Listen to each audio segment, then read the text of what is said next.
Hello மக்களே! எல்லாரும் எப்படி இருக்கீங்க? நலமா இருக்கீங்களா? இன்னைக்கான ஒரு சூப்பரான சீன் பார்த்தரலாமா? வாங்க.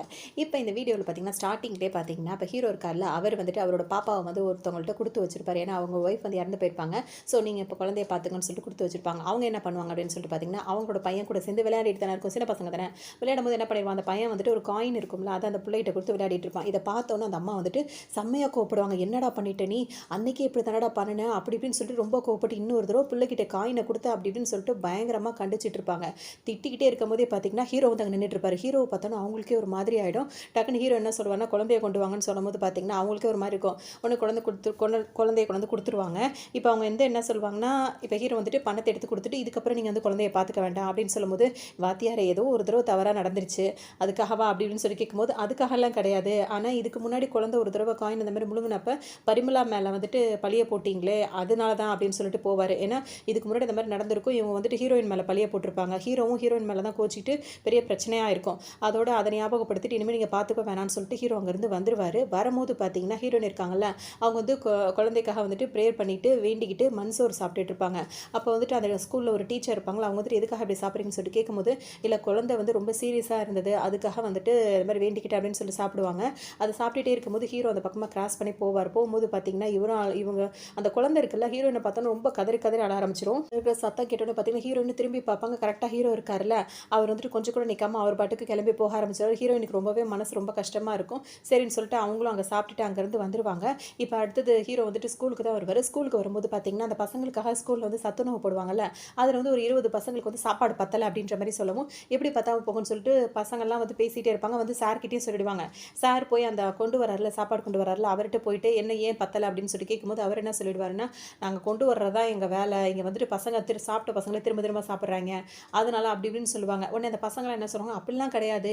நாங்க யாருமே சரியா சாப்பிடவே இல்ல. அப்படி இப்படின்னு சொல்லும்போது பார்த்தீங்கன்னா, அவரும் கிளம்பி போயிருவாரு. இந்த கணக்கெல்லாம் என்ட்ட கேட்காதீங்க. கொண்டு வந்து குடுக்குறது மட்டும் தான் என் வேலை. மத்ததெல்லாம் எனக்கு தெரியாதுன்ற மாரி அவர் வண்டி ஓட்டுறவர் அப்படியே சொல்லிடுவாரு. ஹீரோக்கு ஒரு மாரி ஆயிடும். அப்ப அந்த பசங்க ஹீரோ காதுல கூப்பிட்டு ஒரு ரகசியம் சொல்லுவாங்க. ஏன்னா வந்துட்டு ஹீரோக்கே தெரிய வரும். இவங்கலாம் என்ன பண்ணுவாங்கன்னா, சாப்பாடு கொண்டு வராங்கல்ல, வர வழியிலேயே வந்துட்டு ஒரு வேலை பார்த்துட்டே இருப்பாங்க. ஹீரோ அந்த பசங்க சொன்னத கேட்டுட்டு பின்னாடியே ஃபாலோ பண்ணிட்டு வருவாரு. ஒரு ஹோட்டலுக்கு வந்திருப்பாங்க. வந்துட்டு தண்ணி கேன் அந்த ஹோட்டலுக்கு தேவையான தண்ணி கேன கொண்டு வந்திருக்கோம். வண்டியிலேருந்து சீக்கிரம் தண்ணி கேன எடுங்கயா அப்படின்னு சொல்லும்போது பார்த்தீங்கன்னா, நாங்க போய் எடுத்துட்டு வரோம் அப்படின்னு சொல்லிட்டு உள்ள உள்ளவங்களும் போயிட்டு அந்த தண்ணி கேன மாத்தி வர்றதுக்காக எடுத்துட்டு வர போவாங்க. அப்பதான் பார்த்தீங்கன்னா, இவர் கொண்டு வந்தவருக்கு பயங்கர உபசரிப்பும் கவனிப்புமா இருக்கும். அவருக்கு 2 வடைய கூட எக்ஸ்ட்ரா ஸ்பெஷல் டீ போடு அப்படி இப்படின்னு சொல்லிட்டே இருப்பாங்க. அவரும் ரொம்ப ஜாலியா அப்படி இப்படி குடிச்சிட்டு இது பண்ணிட்டே இருப்பாரு. "என்னய்யா சீக்கிரம் வர்றதில்லையா?" அப்படி இப்படின்னு கேட்பாங்க. ஏன்னா அவங்க ஹோட்டல் நடத்துறதே அவங்க சொந்தமா சமைச்சு நடத்த மாட்டாங்க. இவங்க ஸ்கூலுக்காக கொண்டு வர சாப்பாட ஆட்டைய போட்டு இங்க கொண்டு வந்து குடுக்குறது. இதுதான் விஷயம் நடந்துட்டு இருக்கு. அத வந்து தண்ணி கேன்ல மாத்துற மாரி மாத்திட்டு இருப்பாங்க. இத வந்துட்டு யாருக்கும் தெரியாம பண்ணிட்டே இருப்பாங்க. கொண்டு வந்து குடுக்குறதுனால இவருக்கு டீயும், வடையும் வந்து இலவசமா வேற எக்ஸ்ட்ரா கிடைச்சிட்டு இருக்கும். அதோட பார்த்தீங்கன்னா வந்துட்டு, இப்ப ஹீரோ அந்த இடத்துக்கு வந்துருவாரு. இது என்னன்னு கேட்கும்போது பார்த்தீங்கன்னா, தண்ணி கேனுன்னு சொல்லும்போது, எங்க தொறன்னு சொல்லி பார்க்கும்போது பார்த்தீங்கன்னா, அது ஃபுல்லா சாப்பாடா இருக்கும். அப்ப பிள்ளைங்க சாப்பிடுற சாப்பாடு இப்படி கொண்டு வந்து குடுத்துட்டு, ஏதோ தெரியாம செஞ்சுட்டேன். உன்ன மன்னிச்சுடுறேன். போய் பிள்ளைங்களுக்கு அந்த சாப்பாட குடு. அப்படின்னு சொல்லிட்டு ஹீரோ சொல்லுவாரு. அவர் முடியாதுன்னு சொல்லிட்டு சொல்லவும் பார்த்தீங்கன்னா, இப்ப ஹீரோக்கும் அவருக்கும் சண்டை வந்துரும். ஹீரோ சொல்ல வேண்டியதில்ல. எல்லாத்தையும் வாட்ச் எல்லாம் கழட்டி வச்சுட்டு சண்டைக்கு ரெடி ஆயி போயிடுவாரு. நல்லா சண்டை நடந்துகிட்டே இருக்கும். அதே டைம்ல பார்த்தீங்கன்னா, ஹீரோயின் என்ன பண்ணுவாங்கன்னா, இங்க வந்துருவாங்க. ஹீரோ 2 பேரும் சண்டை நடக்குதுன்னு உடனே அவர் என்ன பண்ணுவாரு, ஹீரோவ வந்துட்டு அட்டாக் பண்ண போயிடுவாரு. அத வந்து ஹீரோயின் வந்து புடிச்சுப்பாங்க. அவங்க கையெல்லாம் 2 கையும் காயமாயிடும். அதோட பார்த்தீங்கன்னா, அங்கேயே அவங்க அழுது மயக்கம் போட்டே விழுந்துருவாங்க. ஹீரோ எல்லாரையும் அடிச்சு முடிச்சுட்டு போம்போது பார்த்தீங்கன்னா, ஹீரோயின் கையில வந்து கட்டு போடுற மாதிரி ஆயிரும். ஹீரோக்கு வர இந்த பெரிய ஆபத்த வந்து ஹீரோ வந்துட்டு இப்ப ஹீரோயின் இருக்காங்கல்ல, அவங்களுக்கு 2 கையும் இப்படி இருக்கனால அவங்களால பல்லு விளக்க கூட முடியாது. 2 கையுமே வலிக்கும். இதெல்லாம் பார்க்குற ஹீரோக்கு கஷ்டமா இருக்கும். டக்குனு அவர் என்ன பண்ணுவாருன்னா, அவங்க தலைய புடிச்சு வச்சுக்கிட்டு அவருக்கு விரல வச்சு பல்லு விளக்கி விடுவாரு. ஹீரோயினுக்கு வந்து கண்ணு கலங்கிட்டே இருக்கும். ஆனா பயங்கர சென்டிமென்ட்டா எடுத்து வச்சிருப்பாங்க. படம் ரொம்பவே நல்லாயிருக்கும். வித்தியாசமான ஒரு ஸ்டோரியா தான் எடுத்து வச்சிருப்பாங்க. பார்த்தீங்கன்னா, அவர் பாட்டுக்கு அவங்களுக்கு பல்லு விளக்கி விடுறது, சமைச்சு குடுக்குறது, ஊட்டி விடுறது, அப்புறம் அவங்கள நல்லா கேர் பண்ணிக்கிறது அதெல்லாம் பார்த்துப்பாங்க. அதனால ஹீரோயினுக்கு அவர இன்னும் கொஞ்சம் ரொம்ப ரொம்ப புடிச்சு போயிடும். அப்படியே சந்தோஷமா தான் இருந்துட்டே இருப்பாங்க. இந்த டைம்ல பார்த்தீங்கன்னா வந்துட்டு ஹீரோயின் அப்ப பார்த்தீங்கன்னா, கோவில்ஸ்ல இருக்காங்களா, அவங்க ஜன்னல் பக்கமா வந்து பேசுவாங்க. இந்த மாரி நம்ம ஊர்ல ஒரு தியேட்டர்ல படம் போட்டுட்டு இருக்கான். வரியா பார்க்கலாம். நானும் என் வீட்டுக்காரன் போறேன்னு சொல்லும்போது இவங்களுக்கு ரொம்ப ஆசையா இருக்கும். ஆனா நம்மளுக்கு ஏது அதெல்லாம் அப்படின்னு சொல்லிட்டு மனசுல நெனச்சுப்பாங்க. அதோட நான் வரல அப்படின்னு சொல்லிட்டு சொல்லுவாங்க. என்னடி நீ கல்யாணத்துக்கு முன்னாடி அத்தன தடவ வருவ. அவ்ளோ படம் பார்க்கணும் உனக்கு அவ்ளோ பிடிக்கும். இப்ப ஏன்டி எதுக்குமே வரமாட்டேங்கிற அப்படின்னு சொல்லி கேட்கும்போது பார்த்தீங்கன்னா, ஆமா அப்ப வந்து நல்லா நம்மளுக்கு நல்லா கல்யாண வாழ்க்கை நல்லா அமையும்னு சொல்லிட்டு அப்பா அத்தை பேச்ச கூட கேட்காம இஷ்டத்துக்கும் திரிஞ்சேன். இப்ப அப்படியா? இவருக்கு 3 முயலுக்கு 3 கால்னா அதையும் நம்பிக்கணும், 4 கால்னா அதையும் நம்பிக்கணும்.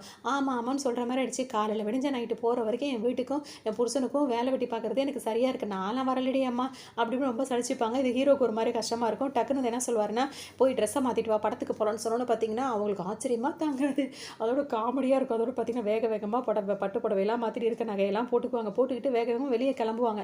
கையும் ஓடாது, காலும் ஓடாது. சொல்லாத ஹீரோ அந்த மாதிரி சொன்னோன்னா அவர் கூட இப்போ அவங்க அதை படம் பார்க்க போகிறாங்க நம்ம அவங்களுக்கு அவ்வளோ சந்தோஷமாக இருக்குது. சரின்னு சொல்லி கிளம்பி போகும்போது பார்த்தீங்கன்னா வீட்டை பூட்டிடுவாங்க. பூட்டும்போது பார்த்தீங்கன்னா சத்தம் கேட்கும். டக்குன்னு இப்போ அது கதை ஓப்பன் பண்ணி பார்க்கும்போது பார்த்தீங்கன்னா அவங்க ஒய்ஃப் இருக்காங்களா, அவங்களோட ஒய்ஃபோட ஃபோட்டோ வந்து ஹீரோட ஃபர்ஸ்ட் ஒய்ஃபோட ஃபோட்டோ வந்து கீழே வந்து உடஞ்சிருக்கும். அதை பார்த்தோன்னா ஒரு மாதிரி ஆகிடும். டக்குனு வந்து ஹீரோன் என்ன சொல்லுவாங்கன்னா, ஆணி லூஸ் ஆயிருக்கு போல இருக்கு, நாளைக்கு வேற மாற்றிடுறேன் அப்படின்னு சொல்லிட்டு சொல்லுவாங்க. சரிவா போகலாம் அப்படின்னு சொல்லிட்டு ஹீரோ அப்பவும் கிளம்பலான்னு தான் கிளம்புவார். கிளம்புற டைமில் பார்த்தீங்கன்னா அவங்க அப்போ கூட சொல்லுவாங்க, இருங்க நான் அதை வந்து க்ளீன் பண்ணிட்டு வரேன்னு சொல்லிட்டு ஹீரோன் போய் அதெல்லாம் க்ளீன் பண்ணிட்டு தான் கிளம்புவாங்க.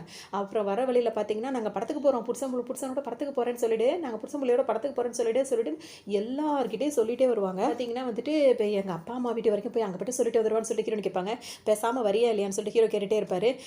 உடனே அப்பா அம்மா வீட்டுக்கு போகிற வழியில் யாரோ இருந்தாங்கன்னா தகவல் சொல்லிட்டு நாங்கள் படத்துக்கு போகிறோன்னு அப்பாட்ட சொல்லிவிடு அம்மாட்ட சொல்லிவிடு அப்படின்னு சொல்லுவேன். நான் என்னால் போக முடியாட்டே தகவல் சொல்லி அனுப்பிட்டேன் அப்படின்ற மாதிரி சந்தோஷம் வரப்பட்டுப்பாங்க. ஹீரோக்கு என்ன பண்ணுறது தெரியாது. அந்த அளவுக்கு சந்தோஷமாக எல்லாரும் வந்துட்டே இருப்பாங்க. வரும்போது பார்த்தீங்கன்னா ஒரு ஃபேமிலி ஒரு வாசலில் நின்று ஒருத்தவங்க பேசிகிட்டு இருப்பாங்க. தெருவில் நின்று பேசிகிட்டு இருப்பாங்க. ஒரு அம்மா வந்துட்டு ஒரு பையன் கிட்ட கேட்டுட்டு இருப்பார். யாரோ ஒரு அம்மா யாரோ ஒரு பையன் கிட்ட, என்னடா இந்த பையனுக்கு இப்படி அடிபட்டுருக்குன்னு கேட்டோடனே அவன் ஃப்ரெண்டு சொல்லுவான், ஆமாம் அவங்க சித்தி இந்த மாதிரி பண்ணிடுச்சு, விறகு கட்டையெல்லாம் அடிச்சிருச்சு அப்படின்னு. எதுக்குடா அப்படின்னு சொல்லி கேட்கும்போது, அவங்க சித்திக்கு அவங்க பையனுக்கு ஒரு செருப்பு வாங்கி கொடுத்தாங்க, அந்த செருப்பு எனக்கும் வாங்கி கொடுக்கணும்னு சொல்லிட்டு இவன் கேட்டான், அதனால் என் பையன் போடுறதுல நீயும் போடணும்னு நினைக்கிறியா அப்படின்னு சொல்லிட்டு அவங்க அப்பா ரெண்டாவது கல்யாணம் பண்ண அந்த சித்தி இருக்காங்களா, அவங்க வந்துட்டு விறகு கட்டையால் இப்படி அடிச்சிட்டாங்கன்னு. என்னத்த சொல்கிறது, எதாக இருந்தாலும் பெத்த பிள்ளை மாதிரி வருமா, பெத்த பிள்ளை அதாவது ஒரு சித்தியாக வந்தால் கூட நான் தரத்து பிள்ளை நல்லா தான் பார்த்துப்பா, அதுக்கப்புறம் அவளுக்குன்னு ஒரு பிள்ளை பிறக்கும் போது பார்த்துப்பாளா, இதெல்லாம் ஊரில் நடக்கிற விஷயம் தான் அப்படி இப்படின்னு சொல்லிட்டு பேச ஆரம்பிச்சிருவாங்க. இதெல்லாம் பேசிகிட்டு இருக்கும். அந்த பையனுக்கு பயங்கர காயமாக இருக்கும். அங்கேயே இப்போ வந்து ஹீரோ இருக்கார்ல, அவருக்கு வந்து கண்ணெல்லாம் கலங்கிடும். டக்குன்னு என்ன சொல்வார்னா, எனக்கு தலைவலிக்கிற மாதிரி இருக்குது, வீட்டுக்கு போகலாம் அப்படின்னு சொல்லிட்டு வீட்டுக்கு கிளம்பிடுவார். வீட்டுக்கு போகும்போது பார்த்தீங்கன்னா இவங்களுக்கு ஒரு மாதிரி ஆகிடும். வீட்டுக்கு வந்து பார்த்தீங்கன்னா ஜாமானெல்லாம் டப்புன்னு தூக்கி போட்டு உடச்சிட்டு இருப்பாங்க. அந்த மாதிரி உடச்சி என்னடி ஒரே சத்தம்னு கேட்பாங்க. நான் ஒன்றும் செய்யலாமா, தெரியாமல் தான் விழுந்துருச்சு, நான் ஒன்றும் வேணும்னு பண்ணலப்பா அப்படி இப்படின்னு. ஆனால் செம்மையாக அடிச்சிருப்பாங்க ஊர்வசி இதில். அதோட சொல்லிட்டு அந்த மாதிரிலாம் சொல்லிட்டு இருப்பாங்க. படம் பார்க்குற மாதிரி கூட்டிகிட்டு போயிட்டு பாதிலே தலைவலிக்குதுன்னு வந்து ட்ராமா போடலை, எனக்கு தெரியாதுப்பா அப்படி இப்படின்னு சொல்லிட்டு அது ஒரு அதாக சொல்லிட்டு இருப்பாங்க. ஒரு ஒய்ஃபான ஒரு கேரக்டராகவே பக்காவாக பண்ணியிருப்பாங்க. அந்த மாதிரி அவங்களாம் நடிச்சுட்டு அந்த மாதிரிலாம் பேசிட்டு இருக்கும். பார்த்தீங்கன்னா இப்போ என்ன உனக்கு என்ன பிரச்சனை அப்படி இப்படின்னு சொல்லி கேட்கும்போது பார்த்தீங்கன்னா அவங்களுக்கு ரொம்பவே கோவப்பட்டுட்டே இருக்கும். உங்களுக்கு கோவப்பட்டுட்டே இருக்கும்போதே பார்த்தீங்கன்னா திடீர்னு அவங்களுக்கு வந்து சரியாக சாப்பிடாம ஏதோ ஒரு ஏதோ வந்து வாமிட் வந்துடும். போய் வாமிட் எடுக்க போகும்போது பார்த்தீங்கன்னா ஹீரோ வந்துட்டு உடனே பதறுவார், என்னாச்சுன்னு போய் கேட்கும்போது கையடியா அப்படின்னு சொல்லிட்டு அவர் மேலே அவர் கோவப்பட்டுக்கிட்டே வாமிட் பண்ணிகிட்டே இருப்பாங்க. பண்ணும்போது பார்த்தீங்கன்னா இவருக்கு என்ன பண்ணுறதுனே தெரியாது. டக்குன்னு வந்துட்டு இது ஒரு நிமிஷம் இரு வரேன்னு சொல்லிட்டு அவர் பாட்டுக்கு வெளியே போயிடுவார். வெளியே போனோன்னு பார்த்தீங்கன்னா இவங்க பாட்டுக்கு வாமிட் பண்ணிட்டு அப்பாடான்னு உட்காந்துருப்பாங்க. உட்காந்தோன்னு என்ன சொல்லுவாங்கன்னா, அப்போ தான் உள்ளே வருவார். எங்கேயா போயிட்டு வந்தேன்னு கேட்கும்போது வைத்திய வீட்டுக்கு போனியான்னு சொல்லி கேட்கும்போது இல்லை அப்படின்னு வரு. அதானே பார்த்தேன், எப்படி நான் வாந்தி எடுத்துகிட்டு கிடக்கிறேனே, ஒரு வைத்தியரை கூப்பிட்டு வருவியான்னு பார்த்தா அப்போ எங்கே தாயா போய் தொலைஞ்சா அப்படின்னு சொல்லி கேட்கும்போது பார்த்தீங்கன்னா, இல்லை உங்கள் அப்பா அம்மா வீட்டுக்கு போய் இந்த மாதிரி நீ வாந்தி எடுக்கிறேன்னு என்னன்னு தெரியலன்னு வர சொல்லிட்டு வந்துடணும். சரியாக போச்சு அப்படியா சொன்னேன்னு சொல்லிட்டாங்க. ஆமாம் அப்போ வேறு என்ன பண்ணுறது எனக்கு தெரியல, அதனால தான் அவங்கள்ட்ட போய் சொன்னோன்னே, ஏன் அந்த மாதிரிலாம் அநியாயம் பண்ணிட்டு இருக்கு, நீ தெரிஞ்சு தான் சரியா தெரியாமல் தான் சரியா, இப்போ நம்ம வந்துட்டு இப்படி வாந்தி எடுக்கிறேன் அப்படின்னா அவங்க வேறு எதுவும் நினச்சிக்க மாட்டாங்களா, விசேஷம் நினச்சிக்க மாட்டாங்களா, எதுக்காக அப்படி போய் நீ பண்ணுற அப்படின்னு சொல்லி கேட்கும்போது, ஐயோ இதில் இப்படி ஒன்று இருக்குல்ல, இப்போ என்ன பண்ணணும்னு கேட்பாரு. போய் சீக்கிரம் போய் சொல்லு, அந்த மாதிரிலாம் எதுவும் இல்லைன்னு சொல்லு அப்படின்னு சொல்கிறதுக்குள்ளே சரின்னு சொல்லிட்டு ஹீரோவும் வேகமாக செப்பலை போட்டு திரும்புவார். அங்கே பார்த்தீங்கன்னா சீர்வரிசையோட கூட்டமே வந்துக்கிட்டு இருப்பாங்க. கூட்டமாக வரதை பார்த்தோன்னா ஹீரோக்கு ஒன்றுமே தெரியாது, என்ன சரி தெரியாது. வந்து திரும்பவும் வந்து உட்காந்துப்பாரு. என்னையா போலையான்னு சொல்லி கேட்கும்போது இப்படி திரும்பி தான் பார்ப்பார். அதுக்குள்ளே அவ்வளோ பேர் உள்ள தட்டோடு வந்துருவாங்க. வந்துட்டு அவ்வளோ பேர் அவ்வளோ சந்தோஷம், இவ்வளோ எனக்கு ரொம்ப சந்தோஷம் அப்படின்னு சொல்லி இப்போ பொண்ணோட அப்பா இருக்கார்ல, அவர் போய் மாப்பிள்ளைகிட்ட என் பொண்ணு என்ன தான் இப்படிலாம் தப்பு பண்ணியிருந்தாலும் போய் சொல்லி கல்யாணம் பண்ணியிருந்தாலும் அவளுக்கு இப்படி ஒரு வாழ்க்கை கொடுத்துட்டீங்க மாப்பிள்ளை அப்படி அப்படின்னு சொல்லிட்டு ரொம்ப சந்தோஷப்பட்டு இருப்பாரு. பொண்ணோட அம்மாவும் சந்தோஷப்படுவாங்க. கூட இருக்காங்கல்ல அவங்களாம் என்ன சொல்லுவாங்கன்னா, ஏகப்பட்ட நீ வந்து ட்ராமா பண்ணியிருக்க, நீ வந்து ஒரு பிள்ளையே உனக்கு பிறக்காதெல்லாம் நினச்சா உனக்கு குழந்தை கிடச்சிருச்சு அப்படி இப்படின்னு சொல்லிட்டு இஷ்டத்துக்கும் பேசுவாங்க. ஹீரோயினுக்கு அலறதா, ஏன்னா விளையாட்டுத்தனமாக இருந்தது, அவங்க சில விஷயங்கள்லாம் பொய் சொன்னது, பொய் சத்தியம் பண்ணது, அது மாதிரிலாம் காரணத்துக்கு அவனுக்கு குழந்தை பிறக்காதெல்லாம் நாங்களாம் நினச்சோம், நல்லபடியாக அவனுக்கு குழந்தை கிடச்சா அப்படின்னு சந்தோஷப்பட்டுட்டே இருப்பாங்க. உடனே வைத்தியர் வேகமாக வருவார். வந்தோன்னு பார்த்தீங்கன்னா மற்ற நேரத்தெல்லாம் என்னை கூப்பிட்டு அனுப்பிடுவீங்க, ஊருக்கு நல்லது நடக்குதுன்னா அப்போ சத்தமே இல்லாமல் எல்லாம் நீங்களாக பார்த்துப்பீங்களா, தள்ளுங்க எதாக இருந்தாலும் நானே பார்த்து சொல்லிடுவேன்னு சொல்லிட்டு அவர் செக் பண்ணி பார்க்கும்போது பார்த்தீங்கன்னா அப்போ தான் அவர் எல்லோரும் மாறி சந்தோஷப்பட்டு இருப்பாங்க. இது ஒன்றுமே நீங்கள் நினைக்கிற மாதிரி சந்தோஷப்படுற மாதிரி வாந்திலாம் கிடையாது, இது பித்த வாந்தி தான் அப்படின்னு சொல்லிடுவார். இப்போ எல்லாருக்கும் ஒரு மாதிரி ஆகிடும். எல்லாருமே அப்படியே அழுதுட்டு அப்படியே ஒருத்தராக விட்டு வெளியே போயிடுவாங்க. ஹீரோக்கும் ரொம்ப ஒரு கஷ்டமாக போயிடும். ஹீரோயினுக்கு இப்படிலாம் பேர் கிடைக்குது அப்படின்னு சொல்லிட்டு அவர் ஒரு பக்கம் வருத்தப்படுவார், இவங்க ஒரு பக்கம் வருத்தப்பட்டுட்டே இருப்பாங்க. இதோட மறுநாள் பார்த்தீங்கன்னா அந்த ஸ்கூலில் வேலை பார்க்குற டீச்சர் இருக்காங்களா அவங்க வருவாங்க. வந்துட்டு சாரி இல்லையா அப்படின்னு சொல்லி கேட்கும்போது பார்த்தீங்கன்னா பாத்திரம் கழுவிட்டு இருப்பாங்க. சரியான கம்பெனி இருக்கும். எந்திரிச்சு நின்றுக்கிட்டு உடனே முந்தானையை உதறி இந்தா அப்படின்னு சொல்லி என்னன்னு கேட்கும்போது, நான் ஒன்றும் முந்தானையில் முடிச்சு வச்சுக்கிட்டு இல்லை அப்படின்ற மாதிரி சொல்லிட்டு இருப்பாங்களா. அதோட ஏன் என்கிட்ட கோமாவே பேசுறீங்க அப்படி இப்படின்னு சொல்லிட்டு அவங்க பாட்டு கேட்டுகிட்டே இருப்பாங்க. ஒரு முக்கியமான விஷயம் பேசணும் அப்படின்னு சொல்லிட்டு அவங்க வந்துட்டே இருப்பாங்க. ஒன்றா வந்துருவீங்களா அப்படி இப்படின்னு சொல்லிட்டு உங்களுக்கு ரொம்ப கோவமாக இருக்கும். அவங்கள்ட்ட மூஞ்சி கொடுத்தே பேச மாட்டாங்க, பயங்கரமாக எரிஞ்சு விழுந்துட்டே இருப்பாங்க. அவங்க பேசும்போதே பார்த்தீங்கன்னா கரெக்டாக ஹீரோ வந்துருவார். இதோ வந்துட்டார், என்ன வேணுமோ பேசிக்கங்க அப்படின்னு சொல்லிட்டு அவங்கள பேச விடுற மாதிரி போயிட்டு கதவுக்கு நின்றுட்டு முடிஞ்சுட்டு இவங்க என்ன பேசுகிறாங்கன்னு சொல்லி கேட்டுட்டு இருப்பாங்க. அவங்க ரெண்டு பேர் பேசும்போது பார்த்தீங்கன்னா அவங்க ஒரு கையை காட்டுங்க அப்படின்னு சொல்லிட்டு ஒரு இதை கட்டுறதுக்காக போவாங்க. இவங்களுக்கும் சம்மக்கம் ஒரு என்னத்தை கட்ட சொல்கிறாலும் தெரியலையே அப்படின்னு சொல்லிட்டு அப்புறம் தான் வந்துட்டு இதை நீங்கள் கட்டுனீங்கன்னா நீங்கள் வந்துட்டு இன்னையிலேருந்து என்னோட சகோதரர் மாதிரி என்னோட அண்ணன் சொல்லணும் பார்த்தீங்கன்னா அப்போ தான் உங்களுக்கு கண்ணு பளிச்சுட்டு தெரியிற மாதிரி இருக்கும். டக்குன்னு வேக வேகமாக வெளியே ஓடி வந்துருவாங்க. வந்துட்டு பார்த்தீங்கன்னா ஸ்வீட்டெல்லாம் எடுத்துகிட்டு வருவாங்க. ஸ்வீட் எடுத்துகிட்டு வந்துட்டு சாப்பிடுங்க, எங்கள் வீட்டுக்கு முதல் தடவை வந்திருக்கீங்க சாப்பிடுங்கன்னு சொல்லுவாங்க. இவங்களுக்கு அப்படியெல்லாம் டோட்டலாக மாறின மாதிரி இருக்கும். அது இல்லாமல் வீட்டுக்குள்ளே வாங்கல, வெளியே நின்று பேசினா என்ன நினைப்பாங்க, நாத்தனாருக்குள்ளே அப்படி இப்படின்னு இப்போ தங்கச்சின்னு சொன்னதுனால அவங்களுக்கு ரொம்ப நாத்தனார் இதெல்லாம் அந்த மாதிரிலாம் வந்துடும். உள்ளே வாங்க சர்பத்தெல்லாம் கலக்கி தரேன், குழுக்குழுன்னு குடிச்சிட்டு போங்க அப்படி இப்படின்ற மாதிரிலாம் சொல்லுவாங்க. அதோட அப்போ நாங்கள் தனியாக பேசலாம்னு கேட்கும்போது அதான் தங்கச்சின்னு சொல்லிட்டீங்களே கூட்டு போய் பேசுங்க, அதில் என்ன இருக்குது, ஒரே இடத்துல வேலை பார்க்குறீங்க, உங்களுக்குள்ளே ஏதாவது இருக்கும் அப்படின்னு சொல்லிட்டு பேச சொல்லுவாங்க. சரின்னு சொல்லிட்டு 2 பேரும் பேசலாம்னு சொல்லிட்டு வரும்போது இப்போ ஹீரோவை பார்த்து என்ன சொல்லுவாங்கன்னா, தங்கச்சின்னு சொல்லியிருக்காங்க ஞாபகம் வச்சுக்கிட்டே போயா அப்படின்ற மாதிரி வேறு சொல்லி அனுப்புவாங்க. பார்த்தீங்கன்னா இவங்க 2 பேரும் வந்துட்டே இருப்பாங்க. வரும்போது பார்த்தீங்கன்னா இப்போ அந்த அவங்க இருக்காங்களா அந்த டீச்சர் அவங்க வந்து பேச்சு கொடுத்துட்டே வருவாங்க. இந்த மாதிரி நம்ம கிளாஸில் ஒரு பையன் வந்து ரொம்பவே படிக்க மாட்டேங்கிறான், அவனுக்கு சுத்தமாக படிப்பே வரல அப்படின்னு சொல்லும்போது, ஆமாம் டீச்சர் அவனுக்கும் நான் மெனக்கிட்டு பார்த்துட்டே இருக்கேன், அவன் சரியாகவே படிக்க மாட்டான், என்ன பண்ணுறதுன்னு எனக்கு தெரியல அப்படின்ற மாதிரி ஹீரோ சொல்லிட்டே இருப்பார். அதுக்கு தான் இப்போ என்ன பண்ணலான்னா ஒரு ஐடியா மட்டும் இருக்கணும்னு என்னன்னு கேட்கும்போது பிரசிடென்ட்லாம் பார்த்து பேசியாச்சு. அவங்க வந்து என்ன சொல்கிறாங்கன்னா அவங்க கொஞ்சம் வசதியான பையனாக இருக்கான், ஒரு காசு கொடுக்குறேன்னு சொல்கிறாங்க, காசு கொடுத்தா பாஸ் ஆக்கிடலாம்ல அப்படின்னு சொல்லும்போது பார்த்தீங்கன்னா நீங்கள் என்ன சொன்னீங்கன்னு சொல்லிட்டு ஹீரோ கேட்பாரு. நான் என்ன சொன்னேன், நீங்கள் தானே அந்த கிளாஸ் பார்த்தியாரு, பணம் கொடுத்தா நீங்கள் அதிகமாக பணம் கொடுத்தா வாங்கிட்டு அவனுக்கு பாஸ் போட்டுருவீங்கன்னு சொன்னேன்னு சொல்லும்போது, என்ன டீச்சர் இப்படிலாம் சொல்கிறீங்க, மனிதாபிமானம் இருக்கல, மனசாட்சிக்கு விரோதமாக நடந்துக்க முடியுமா அப்படின்னு. இல்லை சார் ஏற்கனவே அந்த சார் வந்துட்டு இப்படி தான் பணம் வாங்கிட்டு பாஸ் போட்டுருவாரா, அந்த மாதிரி நீங்களும் போட்டுருவீங்களன்னு சொல்லும்போது, ஏற்கனவே ஒரு வாத்தியார் அப்படி செஞ்சாருன்றதுக்காக எல்லா வாத்தியாரும் ஒரே மாதிரி இருக்க முடியுமா அப்படின்ற மாதிரி இவர் கேட்பாரு.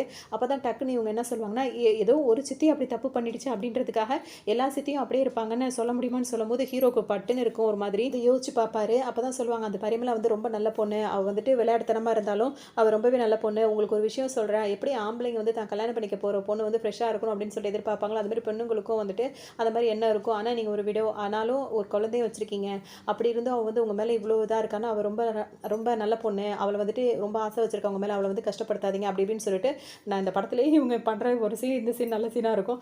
அதோட சொன்னோன்னு பார்த்தீங்கன்னா இப்போ இவருக்கு ஹீரோக்கே ஒரு மாதிரி கஷ்டமாக போயிடும், இந்த மாதிரி நம்ம பண்ணிட்டோமே அப்படின்னு சொல்லிட்டு ரொம்ப வருத்தமாக இருக்கும் அவருக்கு. ஒரு பக்கம் இதை யோசிச்சுட்டே இருப்பார். வந்தோன்னு பார்த்தீங்கன்னா நைட்டும் ஆகிடும். அதுக்கப்புறம் குழந்தை பார்த்தீங்கன்னா வீச்சு கத்திட்டே இருக்கும், அதுக்கு ரொம்ப பசிக்கும். அப்போ வந்து பார்த்தீங்கன்னா பால் காய்ச்சறதுக்கு இவங்க தான் ஹீரோயின் வந்துட்டு அதை வந்து அதை அமர்த்துறதுக்காக தூக்கி வச்சு சமாதானப்படுத்திட்டே இருப்பாங்க. குழந்தைக்கு ரொம்ப பசி ஆயிரும். அப்போ தான் பாலே காய்ச்ச போகிறாங்க, அதை காய்ச்சி ஆற வச்சு ஊற்றி கொடுக்குறதுக்குள்ள விடிஞ்சிடும். அதோடு இவர் வந்து அடுப்பை பற்ற வச்சா பத்தவே பத்தாது, ஒரு வழியாக அதில் போராட்டம் பண்ணி அடுப்பை பற்றி பாலை காய்ச்சி அதை ஆற்றிக்கிட்டே இருக்கும்போது பார்த்தீங்கன்னா வெளியே வந்து ஆத்துறன்ற பேரில் ஆற்றி அதை லப்பரி இருக்கும் பார்த்தீங்களா, அந்த பால் பாட்டில் மேலே இருக்குமே, அதை பார்த்தீங்கன்னா கீழே வேற போட்டுருவாங்க. இதுக்கு 2 பேரும் இடையில அவ்வளோ சண்டை வேற வந்துட்டு இருக்கும். மாறி திட்டி என்கிட்ட சண்டை போட விட்டுட்டு அந்த லப்பரை தேடி வேற சொல்லிடுவாங்க. பார்த்தீங்கன்னா ஒரு தேட போவார். கொஞ்ச நேரம் ஹீரோ நின்று யோசிச்சுட்டே இருப்பாங்க. புள்ள வந்து அழுதுகிட்டே இருக்கும், ரொம்ப அழுதுகிட்டே இருக்கும். டக்குன்னு என்ன பண்ணுவாங்கன்னா அவங்க பாட்டுக்கு பிள்ளையை தூக்கிட்டு போய் அமர்த்துறதுக்காக வந்துட்டு அவங்க அப்படியே அவங்க பால் கொடுக்குற மாதிரி அந்த மாதிரி பண்ணிடுவாங்க. பண்ணும்போது பார்த்தீங்கன்னா இதை பார்த்தோன்னே ஹீரோக்கு ரொம்ப ஒரு மாதிரி இவங்களுக்கும் ரொம்ப மனசு கஷ்டமாக இருக்கும். அப்போ தான் அவங்க சொல்லுவாங்க ரொம்ப குழந்தை அழுதா வந்து மூச்சு திணறும் அதனால தான் அப்படின்னு சொல்லும்போது பார்த்தீங்கன்னா ஹீரோக்கு ஒரு மாதிரி மனசு ரொம்ப சங்கடமாக இருக்கும். அதோட இவ்வளோ கஷ்டப்படுத்திட்டு இருக்கோமே அப்படின்னு சொல்லிட்டு அதோட அவங்க போய் படுத்துப்பாங்க. நான் அழுதுகிட்டே படுத்துகிட்டே இருப்பாங்க. படுக்கும்போது பார்த்தீங்கன்னா பரிமளா இங்கே வாமா அப்படின்னு சொல்லிட்டு கூப்பிடுவார். அதோட இவங்களும் எந்திரிச்சு போய் நிற்பாங்க. கேட்கும்போது என்ன கேட்பாருன்னா, உனக்கு ஒரு குழந்தை பிறந்தாலும் இந்த குழந்தைய நீ இதே மாதிரி பார்த்துப்பியா அப்படின்னு சொல்லிட்டு கேட்பாரு. உடனே அவங்களுக்கு ரொம்ப ஒரு மாதிரி ஆகிடும். நான் ஒன்றும் ஆஞ்சநேயர் கிடையாது, என் மனசை திறந்து நீயும் உன் குழந்தைய மட்டும் தான் என் மனசில் இருக்கீங்கன்னு காட்டுறதுக்கு அப்படின்னு சொல்லிட்டு, கஷ்டப்படுத்துறதுக்குனே நீ இருக்க, கஷ்டமாகவே இருக்கணுன்றதுக்காகவே நான் இருக்கேன் அப்படின்ற மாதிரி ரொம்ப தேம்பி அழுதுகிட்டே இருப்பாங்க. இதெல்லாம் பார்க்கும்போது ஹீரோ ஒரு முடிவுக்கே வந்துடுவார். இதுக்கு மேலே அவளை வந்து கஷ்டப்படுத்தக்கூடாது, அவளோட கல்யாண வாழ்க்கையை நம்ம சந்தோஷமாக சேர்ந்து வாழணும்னு சொல்லி முடிவெடுத்துருவார். அதுக்காக போயிட்டு அந்த நல்ல நேரம்லாம் பார்ப்பாங்களா அதெல்லாம் பார்த்துட்டு இருப்பாரு. இங்கே ஹீரோயின் வந்துட்டு குழந்தையோடு உட்காந்துட்டு இருப்பாங்க. ஆனால் இவர் இப்படி கேட்ட வார்த்தையை அவங்களுக்கு ரொம்ப உறுத்திட்டே இருக்கும், கவலைப்பட்டுட்டே இருப்பாங்க. அந்த டைம் தான் பார்த்தீங்கன்னா வந்துட்டு ஊருக்குள்ள ஒரு அனௌன்ஸ்மெண்ட் வரும். என்ன அப்படின்னா வந்துட்டு கவர்மெண்ட் மூலியமாக வந்துட்டு இந்த மாதிரி 4-5 குழந்தைலாம் பெற்றுக்கிறாங்களா அவங்களுக்குலாம் வந்து குடும்ப கட்டுப்பாடு அந்த மாதிரி பிளான் எல்லாம் வந்து கவர்மெண்ட் மூலியமாகவே பண்ணுது, நீங்கள் விருப்பப்படுறவங்க வரலான்னு சொல்லிட்டு நோட்டீஸ் எல்லாம் தூக்கி போட்டு போயிட்டு இருப்பாங்க. இதை ஹீரோயின் பார்ப்பாங்க. உடனே அந்த நோட்டீஸ் எடுத்து வச்சுப்பாங்க. எடுத்து வச்சுட்டு என்ன பண்ணுவாங்கன்னா குழந்தையை கொண்டு போய் கோயில்ல இருக்காங்களா அவங்கள்ட்ட கொண்டு போய் கொடுத்துட்டு இந்த மாதிரி நான் வெளியே போகிறேன்னு சொல்லிட்டு இந்த மாதிரி ஹாஸ்பிட்டல் போகிறேன்னு சொல்லிட்டு அவங்க பட்டுக்கு கிளம்பி வந்துருவாங்க. இங்கே வந்துட்டு ஹீரோ வீட்டுக்கு வருவார். வீட்டுக்கு வந்துட்டு யாருமே இருக்க மாட்டார். அந்த ஹீரோயின் வந்துட்டு அப்பா அம்மா வீட்டுக்கு போயிருக்காங்கன்னு நினச்சிப்பாரு. ஆனால் கொஞ்ச நேரம் கழிச்சு பார்த்தீங்கன்னா குழந்தைய கொண்டு வந்து அவங்க கொடுப்பாங்க. குழந்தை இருக்காங்கன்னு கேட்கும்போது என்கிட்ட கொடுத்துட்டு ஏதோ பஸ்ஸில் ஏறி போனா அப்படின்ற மாதிரி சொல்லும்போது ஹீரோக்கு அப்போ தான் யோசனை எங்கே போயிருப்பா அப்படின்னு சொல்லிட்டு யோசிச்சுட்டே இருப்பார். அப்போ தான் அந்த நோட்டீஸ் கீழே கிடக்கும். அதை பார்த்தோன்னு அவருக்கே ஒரு மாதிரி பார்த்தோன்னு ஒரு மாதிரி ஆகிடும். சரின்னு சொல்லிட்டு ஹீரோனை எப்படியாவது காப்பாற்றணும் அதை நடக்கிறதுக்குள்ள அப்படின்னு சொல்லிட்டு வேகமாக வருவார். இந்த நேரம்னு பார்த்து அந்த ஆரம்பத்தில் சண்டை போட்டால சாப்பாடெல்லாம் திருடிட்டு இருந்தார். அவர் என்ன பண்ணுவார், வந்து நின்றுட்டு ஆளுங்களோட வந்து நின்றுட்டு ஹீரோ கிட்ட ஃபைனல் ஃபைட்டு. அதோட பார்த்தீங்கன்னா 2 பேரும் அடிச்சு தள்ளிட்டு சண்டையெல்லாம் போட்டு முடிச்சுட்டு போகிறதுக்குள்ளே உங்களுக்கு ஆப்ரேஷன் முடிஞ்சு உங்களை வெளியே கொண்டு வந்துருவாங்க. பார்த்தோன்னு ஹீரோ ரொம்ப அழுவார். எதுக்காக இப்படி அவசரப்பட்டு செஞ்சோன்னே இப்போ எனக்கு நீ நம்புறியா அப்படி இப்படின்னு சொல்லிட்டு இவங்க கேட்பாங்க. அவருக்கு ரொம்பவே மனசு கஷ்டமாயிடும். அதுக்கப்புறம் தான் டாக்டர் சொல்லுவார், நீங்கள் நினைக்கிற மாதிரிலாம் எதுவுமே நடக்கலை, அதாவது ஒரு அளவுக்கு மேலே குழந்தை பெற்றுட்டு இருக்கவங்களுக்கு அவங்களோட விருப்பத்தோடு தான் அந்த ஆப்ரேஷன் நம்ம பண்ணுவோம், இவங்க வந்துட்டு இன்னும் அவங்களுக்கு இன்னும் எதுவுமே இல்லைன்றது நம்மளுக்கு தெரியாது, அதனால் நாங்கள் அந்த ஆப்ரேஷன் பண்ணலன்னு. அப்போ தான் அவங்களுக்கு ரொம்பவே நிம்மதியாக இருக்கும். ஹீரோயினுக்கு இந்த விஷயம் தெரியவே தெரியாது. அவங்க தனக்கு எல்லாம் முடிஞ்சிச்சு அப்படி தான் நினச்சிட்டு இருப்பாங்க. அதோட போயிட்டு தான் வந்து ஆப்ரேஷன் பண்ணி முடிச்சிருவாங்க. ஆப்ரேஷன் பண்ணதுக்கு அதாவது இது ஆப்ரேஷன் பண்ணாமல் தடுத்துருவாங்க. அதுக்கு அதுக்கப்புறம் வீட்டுக்கு கூட்டு வந்தவொன்னே பார்த்தீங்கன்னா, அவங்க லைஃப் அவங்க வந்து ஸ்டார்ட் பண்ணி சந்தோஷமா வாழ ஆரம்பிச்சுருவாங்க. இன்னைக்கு கூட நான் ஒருத்தவங்கள்ட்ட பேசும்போது அவங்க சொன்னாங்க வந்துட்டு, "கர்ப்பப்பை வந்துட்டு நீக்கிட்டோம்" அப்படின்னு சொல்லிட்டு சொன்னாங்க. அவங்க அம்மாக்கு நீக்கிட்டேன், அக்காக்கு நீக்கிட்டேன், தங்கச்சிக்கு எல்லாருக்கும் நீக்கிட்டோம். அப்படி நீக்கலன்னா கேன்சர் வரும் அப்படி இப்படின்னு சொன்னதா சொல்றாங்க. இத்தனைக்கும் வந்துட்டு ரொம்ப ஸ்பெஷலிஸ்ட்டானவங்க. அதாவது என்ன சொல்றது? அந்த மருத்துவக் கல்லூரியிலேயே வந்துட்டு ரொம்ப இதான டீனா இருக்கவங்களே வந்துட்டு அந்த மாதிரிலாம் சொன்னாங்க அப்படி இப்படின்னு சொல்றாங்க. எப்படிப்பட்டவங்களா இருந்தாலும் ஒருத்தருக்கு 4 பேர் கேட்டுட்டு நீங்க எது பண்றதா இருந்தாலும் பண்ணுங்க. ஏன்னா, கர்ப்பப்பை அப்படின்றது உடம்புல ஒரு முக்கியமான ஒரு பகுதி. அது அவ்வளோ சீக்கிரத்தில எடுக்காதீங்க. அதனால அது பண்ணலாமா? வேணாமா? பண்ணுனா பண்ணாதான் உயிருக்கு எதுவும் பிரச்சனை இல்ல அப்படின்ற மாரி சூழ்நிலை வரும்போது, அத கொஞ்சம் கன்சல்ட் பண்ணிட்டு பண்ணுங்க. அவசரப்பட்டு பண்ணாதீங்க. அதனால நெறைய லேடீஸ் வந்து பாதிக்கப்படுறாங்க. இது மூலியமா அதையும் நான் சொல்லிக்கிறேன். இந்த வீடியோ உங்களுக்கு ரொம்ப பிடிச்சிருக்கும்னு